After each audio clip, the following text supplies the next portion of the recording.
My stepmother walked into my late grandmother's storage hangar with a set of 42-inch compound bolt cutters on a foggy Thursday morning in early April. She didn't know about the 5 cameras. She didn't know about the motion-triggered floodlights.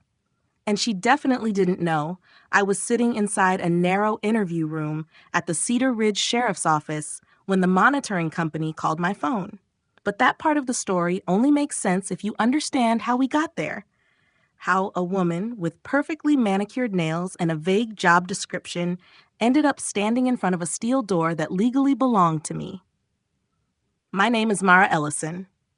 I'm 29 years old. I live in Cedar Ridge, Oregon, in a second-floor apartment that smells faintly of coffee and printer ink. I work as a claims coordinator for a dental group on West Alder Street. My days are filled with procedure codes, insurance appeals, and polite emails that begin with "just following up." I eat lunch at my desk more often than not. I go home, water my plants, and watch crime documentaries while folding laundry. I am not impulsive. I am not dramatic. I don't explode. I document. 18 months ago, my grandmother died, and that's when everything shifted. Evelyn Ellison was not a soft woman, but she was a steady one. She restored vintage lighting, mid-century pendants, brass sconces, Art Deco chandeliers with frosted glass petals, and rewired porcelain sockets. The kind of pieces that interior designers whisper about and collectors bid on at auctions. To most people, it looked like an eccentric hobby. To those who understood craftsmanship, it was a small, disciplined empire. She had a corrugated metal hangar in a light industrial strip near the old rail yard. Half workshop, half archive. When you opened the door, the air smelled like metal filings, citrus polish, and warm dust. Fixtures hung from beams in neat rows like suspended constellations. She cataloged everything: dates, restoration notes, appraised values, in handwriting so precise it looked printed. What I didn't realize until much later was that she didn't sell her best work. She kept it. Evelyn was diagnosed with ovarian cancer in late October. By February, she was gone. 4 months. 4 months between "we need further testing" and me standing in a cemetery holding a folded program with her name embossed in gold script. I bought a black dress from a clearance rack the night before the funeral because I didn't own anything appropriate for burying the person who had packed my lunches and taught me to balance a checkbook. My father, Grant Ellison, didn't cry loudly. He just went quiet in a way that made the room feel unfinished. My mother had died when I was 8. Evelyn stepped in without announcement or ceremony. She became the center of gravity in our house. She paid the bills, remembered birthdays, scheduled repairs, and made sure there was always a backup plan. My father loved her deeply, but he leaned on her structure without ever learning how it worked. When she died, he didn't collapse. He drifted. 7 months after we buried her, he told me he'd met someone. Her name was Tessa Wynn. He said she was comforting, that she'd been through loss too, that she understood what it meant to sit in an empty house and feel it echo. I asked what she did for work. "She's a consultant," he said.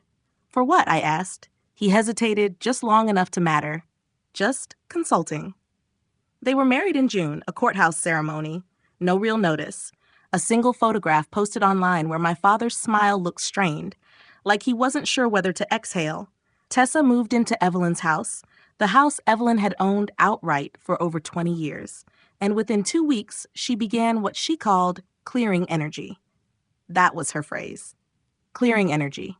Evelyn's handwritten recipe tin disappeared first, then the quilt she'd stitched for me when I graduated college, then the framed photo of me and her at my high school graduation. In their place appeared curated minimalism and a large portrait of Tessa standing in a field, chin tilted toward artificial sunlight. I tried to be calm when I talked to my father. "Dad," I said one afternoon at the kitchen table, "she's getting rid of Grandma's things." He stared into his coffee like the answer might float to the surface. "She's just trying to make it feel like home," he said. "Your grandmother would want me to move forward." Behind him, the mantel looked sterile, not rearranged, erased. That was the night I stopped waiting for him to notice what was happening.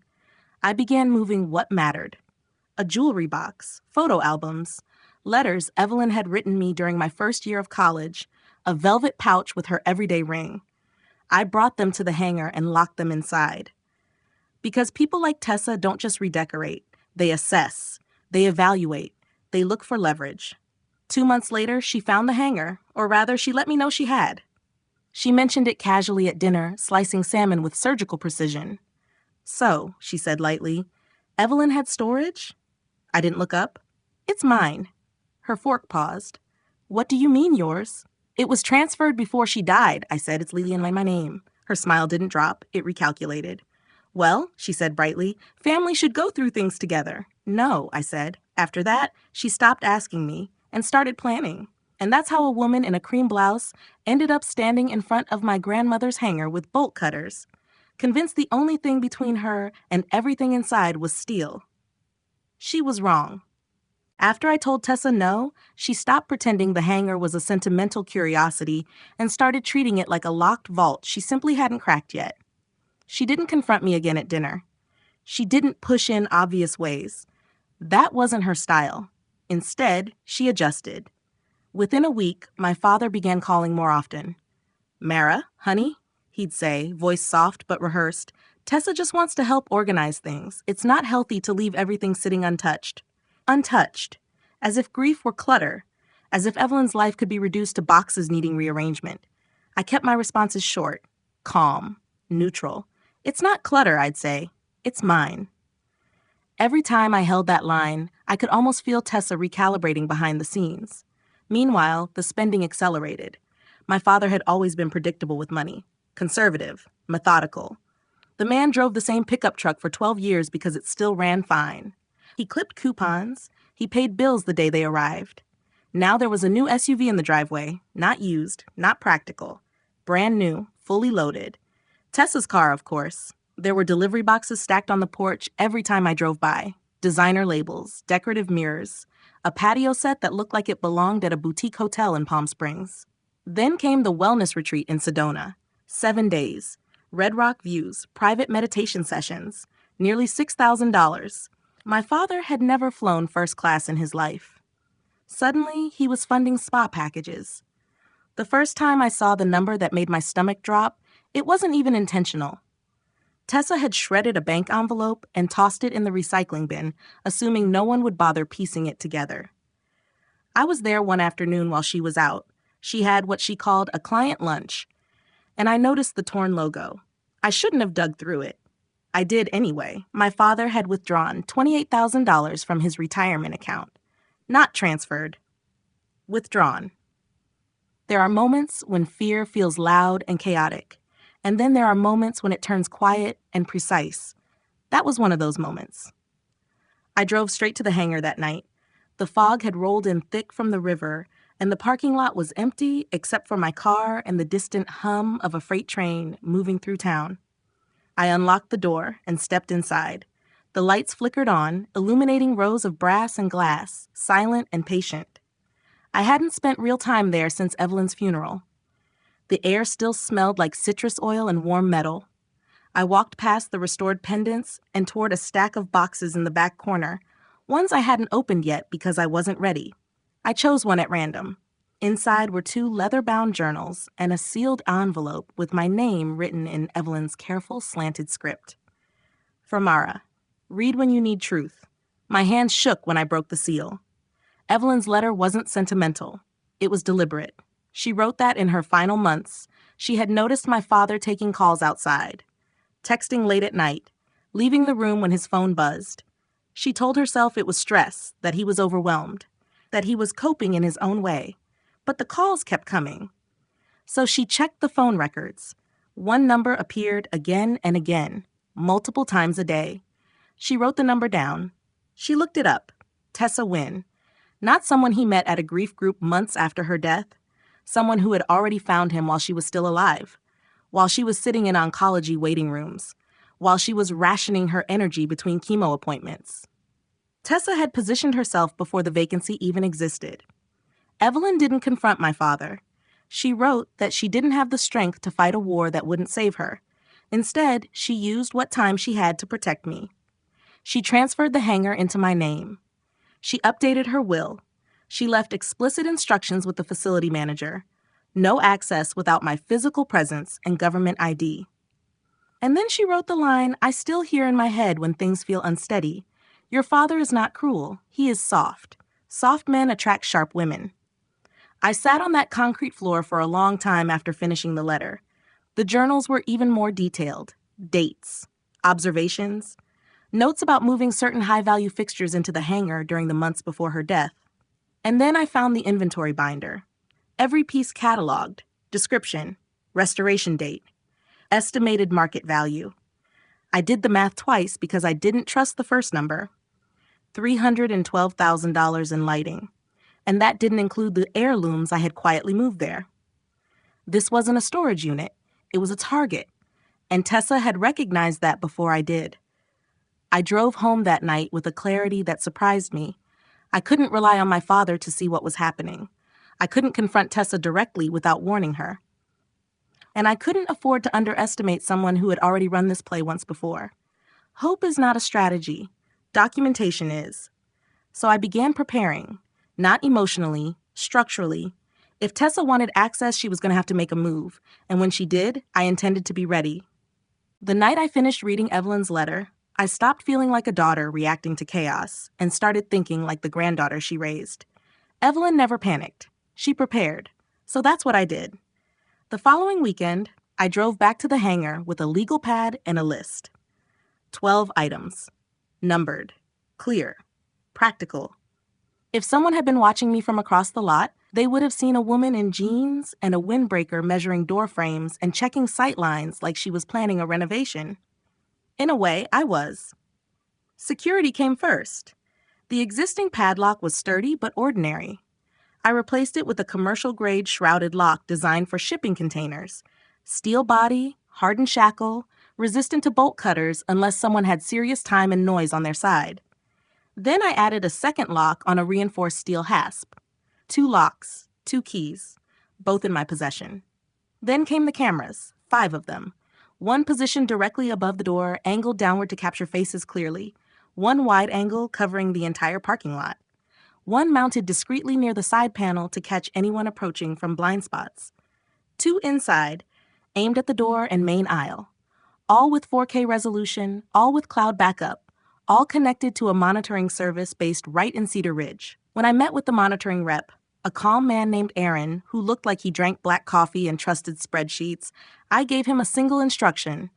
If anyone approaches that door and it's not me, you call me immediately. Do not engage. Do not warn. Just record. He nodded like he'd heard similar requests before. The floodlights were next. Motion triggered. Industrial. Bright enough to turn fog into daylight. I stepped back that evening and looked at the door. It wasn't just a hangar anymore. It was fortified. The total cost stung a little, but I had something my father didn't know existed, a separate savings account. Evelyn had insisted I open when I got my first real paycheck. 3 months of expenses, she told me back then. Money no one else can touch. I had $8,000 in that account. It paid for every lock, every camera, every month of monitoring. Evelyn would have approved.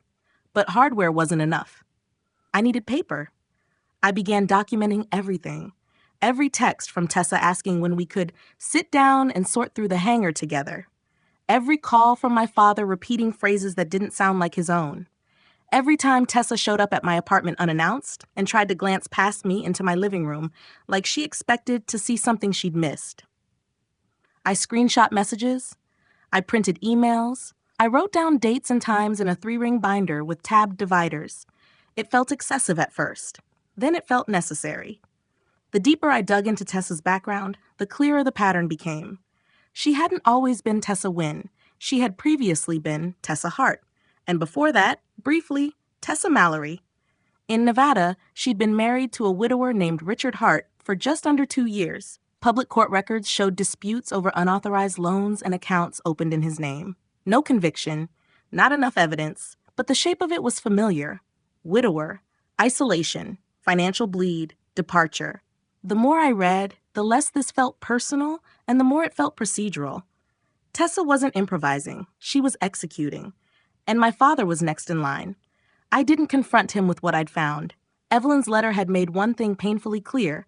If I showed him evidence too soon, he would take it straight to Tessa. And Tessa would adapt. No. If she was going to act, she needed to believe she was doing it undetected. So I set bait. My Aunt Lila, my father's older sister, has never met a piece of information she didn't feel obligated to circulate. She doesn't mean harm. She just treats news like oxygen. I called her one Sunday afternoon. We talked about her garden, the weather, a neighbor's new dog. Then, casually, I mentioned that I'd be out of town for a week in early April. Going to visit a friend on the coast, I said. Signal's terrible out there. I might be hard to reach. There was a beat of silence. Then, oh, well, that sounds nice. By dinner, I knew Tessa would know. By the next morning, I was certain she'd be recalculating. I didn't need her to break into the hangar. I needed her to try. The final piece was law enforcement. I scheduled a meeting at the Cedar Ridge Sheriff's Office with Deputy Carmen Rios. I brought the binder, the documentation, the background records, copies of the deed proving the hangar was solely in my name. I explained the pattern, the Nevada marriage, the financial withdrawals, the pressure campaign. Deputy Rios listened carefully, asked sharp questions, took notes. If she attempts unauthorized entry, she said, call us immediately. And if you believe it's imminent, be here. So on the morning I'd publicly announced I'd be unreachable on the coast, I wasn't near the ocean at all. I was sitting in a beige interview room at the sheriff's office, binder on the table, phone face up in front of me, waiting. At 10:18 a.m., it rang. Aaron from monitoring. Miss Ellison, he said evenly, there is a woman at your hangar door with what appears to be bolt cutters. There is also an older man in a truck parked nearby. My pulse didn't spike. It steadied, like a lock sliding into place. Deputy Rios leaned forward. Put it on speaker. I did. She's reading the posted notice, Aaron narrated. She's positioning the cutters. She's applying pressure to the first lock. The room felt very still. Rios was already dispatching units. The trap wasn't dramatic. It was quiet, methodical. And for the first time since Evelyn's funeral, I didn't feel like I was reacting to someone else's moves. I felt like I was exactly where I was supposed to be. At 10:18 a.m., when my phone rang inside that beige interview room, I already knew what it meant. I just hadn't known how it would feel. I expected adrenaline, panic, a spike of something sharp and electric. Instead, it was calm. Not the peaceful kind, the surgical kind. Aaron's voice came through steady and measured. Miss Ellison, the woman is actively attempting to cut the first lock. The older male remains inside the vehicle, engine running. I didn't need him to describe my father.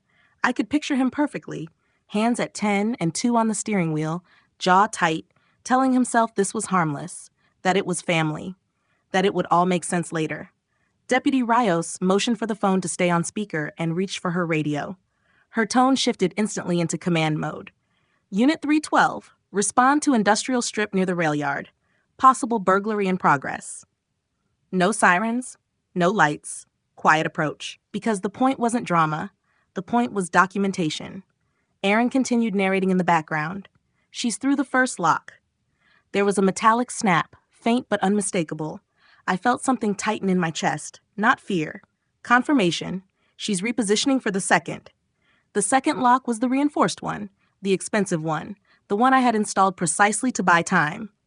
How long since initial contact? Rios asked. Approximately 6 minutes, Aaron replied. Time stretched strangely in that room. The fluorescent lights hummed. A wall clock ticked with exaggerated patience. I thought about Evelyn's handwriting, the way she'd cataloged every fixture, the way she'd underlined dates in her journals, the way she'd known exactly what kind of woman Tessa was long before I did. She's applying pressure again, Aaron said. There's visible strain. She's adjusting the angle. I could almost see Tessa in my mind. Cream blouse, controlled movements, the faint frown of inconvenience rather than guilt. Then Aaron's voice shifted slightly. Patrol vehicle has entered the lot. I exhaled. They're approaching on foot. The next few seconds were silent, except for the soft crackle of the radio in Rios' hand. She stopped, Aaron said. She's turned around, bolt cutters lowered. There it was. The pivot. I knew that pivot. I'd seen it across dinner tables and in carefully crafted text messages. Tessa wouldn't panic. She would perform. Officers are speaking with her, Aaron continued. She appears cooperative. Of course she did. She's retrieving something from a bag. My stomach tightened just slightly. She's produced paperwork. I looked at Rios. She didn't blink. The radio crackled again, and a responding officer's voice filtered through. She's claiming authorization from property owner, producing signed letter. Rio stood and stepped into the hallway for privacy, speaking into her mic in a lower tone. Then she returned and looked directly at me. "Did you sign anything granting access?" she asked. "No." "Did you authorize anyone to enter that property?" "No." She nodded and relayed confirmation back to the scene. Aaron resumed narrating. "She's being asked to place the bolt cutters on the ground. She's complying." There was a pause. Hands are behind her back. I closed my eyes briefly, not in triumph, not in relief, just to register the moment. She's being cuffed. It was strangely quiet after that. No shouting, no crying, no scene. Tessa Wynn, the woman who believed she was steps ahead, was now standing in handcuffs in front of a steel door she had underestimated. "And the older male?" Rios asked. "He remains in the vehicle," Aaron replied. "Officers are approaching." I imagined my father's face when the deputies reached his truck. The confusion, the dawning awareness that this wasn't just a misunderstanding, that this wasn't family tension, that this was criminal. I didn't feel vindicated. I felt tired. The kind of tired that comes from carrying something heavy for too long. Rios ended the radio exchange and turned to me. "She'll be transported for booking. You'll need to give a formal statement, but your documentation makes this straightforward." Straightforward. That word felt almost surreal. Nothing about the last year and a half had felt straightforward. But evidence has a way of simplifying things. When I finally watched the footage later that evening, alone on my couch, I studied every frame. Tessa arriving in her pale gray crossover, pausing to read the no trespassing sign, 2 seconds of hesitation, then the deliberate lift of the bolt cutters, the first lock snapping free, the second resisting, the patrol car rolling quietly into the lot, the moment she turned, smile already forming, and then the cuffs. There was one detail I kept rewinding, not because it mattered legally, but because it felt symbolic.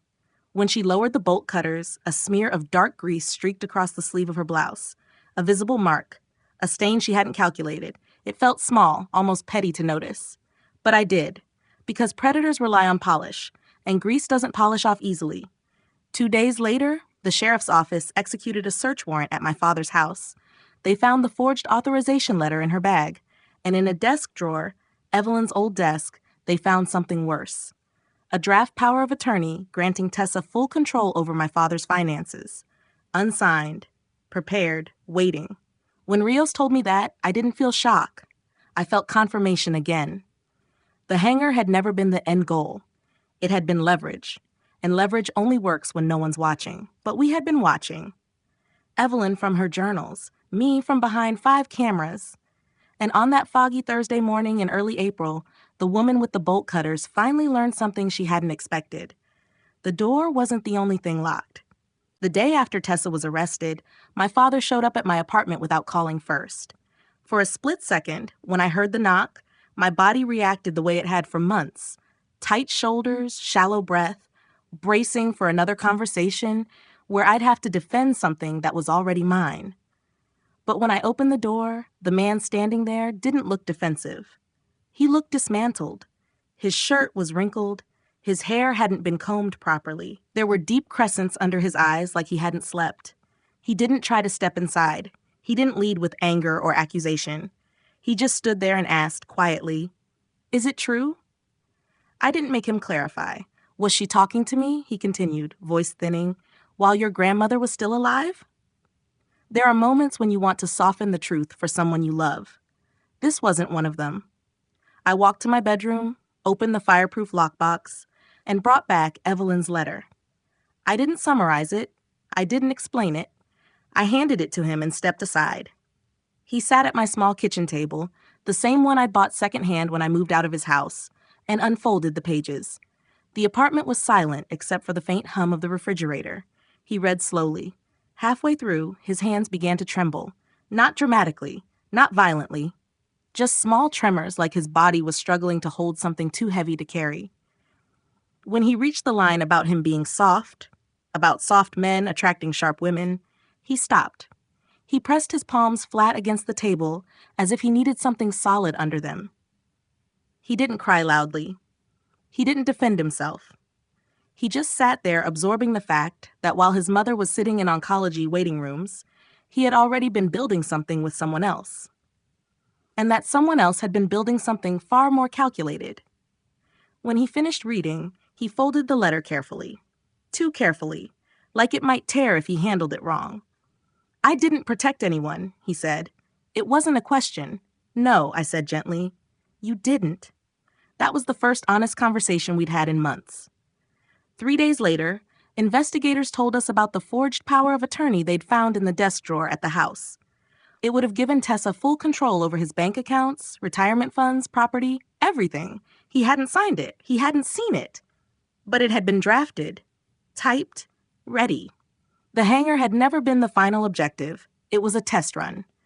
If she could gain access quietly, if she could inventory and leverage it, she could escalate. When my father heard about the power of attorney, something in him shifted permanently. The fog that had hovered over him since Evelyn's death lifted just enough for him to see the edge he'd been standing on. Within weeks, he filed for annulment on grounds of fraud. The legal process wasn't dramatic. It was procedural, documentation, affidavits, evidence, the forged letter, the bolt cutters, the power of attorney, the arrest record. There wasn't much room for negotiation. Tessa didn't cry in court. She didn't lash out. She wore neutral colors and kept her expression composed. But control had left her, and without control, she looked smaller. The annulment was granted. The marriage was legally voided. She walked out of Cedar Ridge in handcuffs and paperwork, leaving behind a house that suddenly felt quieter than it had in a year. My father began attending a counseling program recommended by the court, one focused on financial exploitation and coercive relationships. He didn't resist it. He didn't minimize what had happened. For the first time in a long while, he listened. A month later, I took him to the hangar. He had never been inside before, not once during the years Evelyn worked there.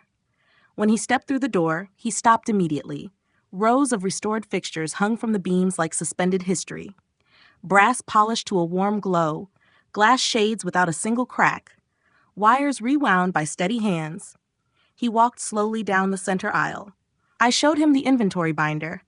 Evelyn's handwriting, dates, appraisals, $312,000 in lighting. He didn't comment on the money. He ran his fingers lightly along the edge of a restored pendant and whispered, "She did all this?" "Yes," I said.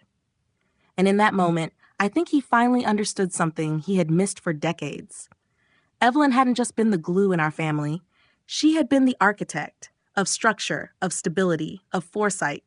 That summer, I signed a lease on a small retail space downtown. White walls, exposed brick, good foot traffic. I painted it myself. I installed shelving. I hung Evelyn's best pieces where the light could hit them properly. Above the door, I mounted a simple sign, Evelyn & Co. The first evening I locked up, I stood on the sidewalk and looked at the warm glow spilling through the front windows. It didn't feel like revenge. It felt like restoration. Evelyn had known she wouldn't be here to fight. So she built systems instead of arguments, paper trails instead of confrontations, ownership instead of assumptions. The woman who arrived with bolt cutters believed she was cutting through steel. What she didn't understand was that the real barrier had been built months earlier, in ink, in signatures, in documentation, in a granddaughter who had been paying attention. Tessa lost access. She lost leverage. She lost control. And in the end, that was the only thing she ever truly valued. As for me, I didn't just protect a hangar. I inherited a blueprint, and I intend to keep using it. Here's the thing. Love people, but verify paperwork. Grief clouds judgment, charm can be strategic, and consultant is not a personality. Keep copies, keep boundaries, keep your own savings account. Hope is not a strategy. Documentation is. And if you ever feel like someone's reaching for your legacy with bolt cutters, maybe it's time to build better locks. For more stories like this, subscribe to Revenge Protocol and drop a comment. We read everything.